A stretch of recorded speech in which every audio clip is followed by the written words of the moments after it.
Welcome to our channel. నేను మీ తేజ. ప్రస్తుతం మనతో పాటు సీనియర్ జర్నలిస్ట్ కిరణ్ గారు ఉన్నారు. నమస్తే సార్. నమస్తే తేజ. సో సినిమా వల్ల ఇళ్ల పైన ఐటీ దాడులు చేస్తుంది. సో రీసెంట్ గా వచ్చిన టాక్ ఏంటంటే వీళ్ళు డైరెక్టర్స్ ఇంటికి వెళ్తున్నారు, ప్రొడ్యూసర్స్ ఇంటికి వెళ్తున్నారు. మెగా కాంపౌండ్ లోకి అసలు ఎందుకు వెళ్ళలేకపోతున్నారు, ఎందుకు అడుగు పెట్టలేకపోతున్నారు, ఎవరన్నా భయపెడుతున్నారా ఏంటి అనే ఒక టాక్ నిన్న ట్విట్టర్లోను, ఫేస్బుక్లోను, ఇన్స్టాగ్రామ్లోను మొత్తం కూడా నడుస్తుంది. అంటే మెగా ఫ్యామిలీని టచ్ చేయాలంటే కొంచెం ఒక రేంజ్ ఉండాలన్న విధంగా ఇది జరుగుతుంది. ఎందుకు అసలు అంటే ఎవడో ఏదో అక్కసు వెళ్ళబోసుకోవడం తప్ప మెగా ఫ్యామిలీ ఇంటికి ఎందుకు వెళ్ళాలి రైడ్ చేయడానికి? ఫస్ట్ ప్రశ్న. మరి ఇప్పుడు ఎందుకు వెళ్ళారు వీళ్ళందరు ఇళ్ళకి?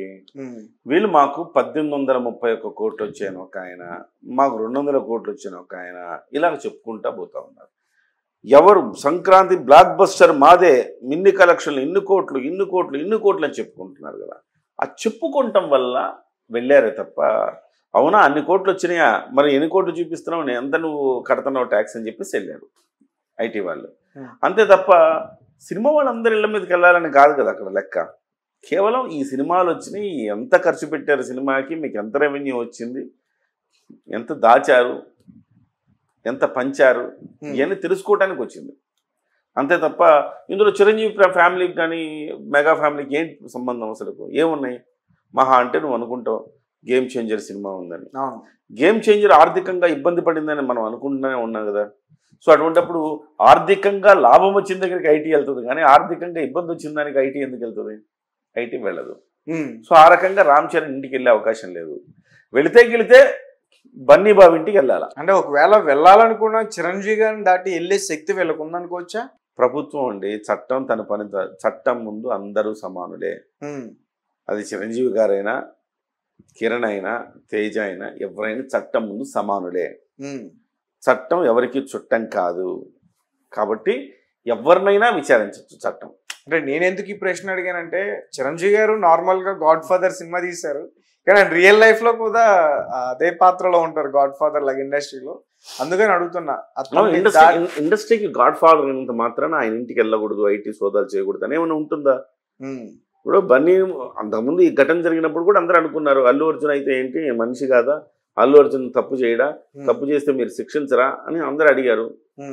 అలా అనుకుంటున్న క్రమంలోనే రేవంత్ రెడ్డి గారు అల్లు అర్జున్ అరెస్ట్ చేయించారు కదా. సో చట్టం తన పని తాను చేసుకుపోయేటప్పుడు ఎవరైనా నువ్వు నేను తమ పర అనే భేదం లేకుండా చేసినప్పుడే అది కరెక్ట్గా సిస్టమ్ అవుతుంది. ఆ సిస్టంలోనే ఇవాళ ఇదంతా కూడా పనిచేస్తుందని నేను అనుకుంటున్నా. పోలీసులకి ఏముంది, నిజంగా రామ్ చరణ్ 186 కాదు మాకు 1000 కోట్లు దాటాం ఈ సినిమా అని చెప్పుకొని ఉంటే ఈ పాటికి దిల్ రాజులతో పాటుగా రామ్ చరణ్ ఒకవేళ నా రెమ్యునరేషన్ 300 కోట్లు అని చెప్పుకుంటే రామ్ చరణ్ ఇంటి దగ్గర కూడా వచ్చి 300 కోట్ల రూపాయలు ఎక్కడ ఉందా, ఎక్కడ తీసుకున్నాం, మాకు ట్యాక్స్ ఎంత కట్టామని అడిగేవాళ్ళు. కానీ రామ్ చరణ్ గారు ఎక్కడ కూడా పబ్లిసిటీ చేయలేదు. ఆయన చేయలేదు. రామ్ చరణ్ గారు చాలా హుందాగా వ్యవహరించాడు. సరే, ఈవెన్ సక్సెస్ మీట్ కూడా పెట్టలేదు తేజ, సక్సెస్ మీట్ కూడా పెట్టలేదు. ఆయన స్పష్టంగా ఉన్నాడు ఆ విషయంలో. మనం కొంత ఆర్థికంగా ఇబ్బంది అయింది, ఈ సినిమా నిజాయితీగా ఉన్నారు, ఆర్థికంగా ఇబ్బంది అయింది. అటువంటిప్పుడు ఎందుకు మొదటి రోజు కలెక్షన్ కూడా 186 కోట్లు అని ఎందుకు వేసారని అరిచాడట. ఎందుకు వేశారు మీరు? ఆర్థికంగా ఇబ్బందుల్లో ఉంది కదా ఈ సినిమా, అందరికి తెలిసిందే కదా, మీరు ఇట్లా మళ్ళీ అభాస్పాలు అవుతాము, ఎందుకు అవసరమా, వదిలేసేయండి ఇక్కడతో అని చెప్పారట. సో అందుకోసం సో ఆయన కూడా చెప్పుకొని ఉంటే ఇట్లా ఫేక్ కలెక్షన్స్ చెప్పుకొని ఉంటే వెళ్ళారు. ఇప్పుడు పుష్ప ఫేక్ కలెక్షన్స్ 531 కోట్ల ఫేక్ కలెక్షన్స్ బయటకు వచ్చినాయి.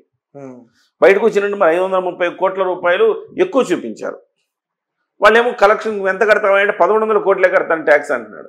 మీరు 530 కోట్లు మరి తేడా వచ్చింది కదా అంటే ఊరికి అట్లా చెప్పుకున్నాం సార్ బజ్ కోసం అని చెప్పారు. అంతే కదా. సో నేను మొదటి నుంచి చెప్తున్నా తేజ, నీకు కూడా చెప్పాను, నువ్వు కూడా ఒక ఇంటర్వ్యూలో నాతో చేసావు, ఇది 1100 1200 మించి కాదు ఈ సినిమా అని చెప్పారు. 1300 తేలింది, ఇప్పుడు 1300 కోట్ల రూపాయలని తేలింది. ఇప్పుడు ఆల్రెడీ ఇప్పుడు 2300 కోట్లు దాటిందనే ఇది వచ్చింది కదా సార్. 2300 కోట్లు దాటితే సినిమా బృందమే అధికారికంగా దంగల్ని మించిపోయామని చెప్పి ప్రకటన వేసుకునేది. కేవలం కొంతమంది అత్యుత్సాహంతో చేస్తున్న పనే తప్ప అంతకు మించి ఏం లేదని మనం చెప్పుకోవచ్చు. సో మొత్తానికి మీరు ఏం చెప్తారంటే పుష్ప వల్లే ఈ ఐటీ దాడులు చేశారా? అంతేగా, స్వయంకృత అపరాధం. పుష్పలో రౌండప్ చేయాలా, రికార్డులు కొట్టాలా, ఇది వాళ్ళ ఎజెండా. ఇప్పుడు రౌండప్ చేసుకున్నారు, 300 కోట్లను కొట్టారు. రౌండప్ చేశారు, ప్రీ రిలీజ్ బిజినెస్ అత్యధికం అని చెప్పారు. రౌండప్ చేశారు, పుష్ప 2ని 2000 కోట్ల వరకు తీసుకుపోతున్నారు. అంతకుముందు రౌండప్ చేశాడు, జాతీయ అవార్డు కొట్టాడు. ఈ రౌండప్ చేసి కొట్టడమే వాళ్ళ ఐటీ రౌండప్ చేయాల్సి వచ్చింది. కానీ ఎక్కడ కూడా అల్లు అర్జున్ గారి ఇంటికి వెళ్తున్నట్టు కానీ ఇట్లా వెళ్తారు. అంటే అల్లు అర్జున్ గారికి నిజంగా వీళ్ళు డబ్బులు ఇచ్చారు లేదు అని లెక్కల్లో తేడాలు కనపడితే 530 కోట్లు కనపడింది అంటున్నారు. ఇప్పుడు అల్లు అర్జున్ ఇంటి మీద కూడా చేయరని నమ్మకం ఏం లేదు. డెఫినెట్గా చేయొచ్చు. దిల్ రాజు ఇంట్లో చేశారు.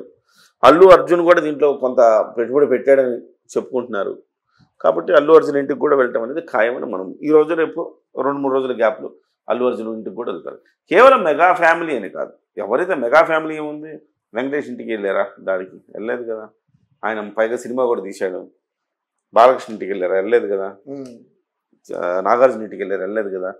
సార్ అంటే ఇక్కడ ఒకవేళ అల్లు అర్జున్ గారికి ఇంటికి వెళ్తే, ఒకవేళ పుష్ప ఆయన హీరో కాబట్టి, మరి గేమ్ చేంజర్ లో రామ్ చరణ్ గారు కూడా హీరో, దిల్ రాజు ఇంటికి వెళ్ళారు, ఇటు సుకుమార్ ఇంటికి. నేను అదే అంటున్నా, కలెక్షన్స్ రామ్ చరణ్ ఎక్కడ నాకు 300 కోట్ల పారు చేసుకొని చెప్పలేదు కదా. ఈ సినిమా 2000 కోట్లు చేస్తుందని అల్లు అర్జున్ చెప్పుకున్నాడా?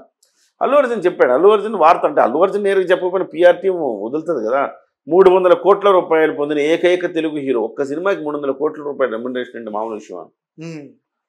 300 కోట్లు ఇచ్చారు రెమ్యునరేషన్ చెప్పి, అత్యధిక రెమ్యునరేషన్ ఇచ్చిన హీరోగా వాళ్ళే ఫోర్బ్స్లో ఇచ్చుకున్నారు కదా. సో ఆ రకంగా నువ్వైనా నీకు రెడ్ టీవీ నీకు 5 లక్షలు ఇస్తుందంటే అత్యధికంగా శాలరీ ఇస్తుందని నువ్వైనా రికార్డు పెట్టచ్చు. అంతేగా. ఓకే, నాకు రికార్డు స్థాయిలో శాలరీ వస్తుంది, యూట్యూబ్లో ఎవరికి లేదు, 5 లక్షలు నాకే వస్తుందని పెట్టచ్చు. అట్లా వీళ్ళు కూడా 300 కోట్లు అనేది ఒక ఫేక్ కలెక్షన్ సృష్టించుకున్నారు. 300 కోట్ల రూపాయల రెమ్యునరేషన్ అనేది ఒకటి, 1830 కోట్ల కలెక్షన్ అనేది ఒకటి. ఈ రెండు ఫేక్ క్రియేట్ చేశారు. ఫేక్ క్రియేట్ చేశారు కాబట్టి వాళ్ళకి వెళ్ళారు అంతే తప్ప మెగా ఫ్యామిలీ కూడా ఇలా చేస్తుంటే, మెగా ఫ్యామిలీ ఇంటికి కూడా అతీతం కాదు, ఎవరు అతీతం కాదు, ఎవరి చోటకైనా వెళ్తారు. అది అంటే మెగా ఫ్యామిలీ ఇంటికి వెళ్తారు కానీ చిరంజీవి గారిని దాటి వెళ్ళగలరా? చిరంజీవి గారిని ఇదే సార్ నేను అడిగే ప్రశ్న ఏంటంటే, చిరంజీవి గారిని దాటి వెళ్ళగలరా? న్యాయాన్ని గౌరవించే ఫ్యామిలీ అయింది చిరంజీవి గారిని. స్వయాన చిరంజీవి గారు కూడా అట్లే ఉంటారు, చట్ట ప్రకారమే వ్యవహరిస్తారు, అట్లే నడుచుకుంటారు. అటువంటిప్పుడు ఆయన ఆహ్వానించడం ఏముంది, ఆయన ఇంటికి వెళ్ళడం ఆయన ఆహ్వానిస్తారు, రండి చూసుకోండి అంతా అని చెప్పి చెప్తారు. అస్సలు వచ్చే ఇబ్బంది అయితే ఆ ధైర్యం లేదేమో నాకు అనిపిస్తుంది. నువ్వు చూసేవేంటి ఆ ధైర్యం లేదని? ఏమో సార్, అంటే మరి నిన్న కూడా నేను చాలా కామెంట్స్ చూసాను, చదివాను, మెగాని టచ్ చేయలేరు అన్నట్టుగా వచ్చాయి మొత్తం కూడా. మెగా కారణం ఏముంది అంటారా నేను? అక్కడ కారణమే లేదు కదా. ఇప్పుడు చిరంజీవి గారు రేపు పొద్దున చిరంజీవి గారి సినిమా రేపు పొద్దున 500 కోట్లు వసూలు చేసిందంటే ఆ రోజు వెళ్తారు కదా. ఆ రోజు కూడా నువ్వు చిరంజీవి గారి సినిమా కూడా వచ్చి ఇప్పుడు ఆ సినిమా 500 కోట్లు 1000 కోట్లు చేసిన ఆ సినిమా అంటే అప్పుడు నిర్మాతలు ఇవాళ అల్లు అర్జున్ ఇంటికి కూడా వెళ్ళలేదు. ఇంకా ఆయన నిర్మాత కాదు, దర్శకుడు కాదు కాబట్టి మిగతా నిర్మాత దర్శకులు ఇళ్ళకి వెళ్ళారు. రేపు మాపు అల్లు అర్జున్ ఇంటికి వెళ్తారు.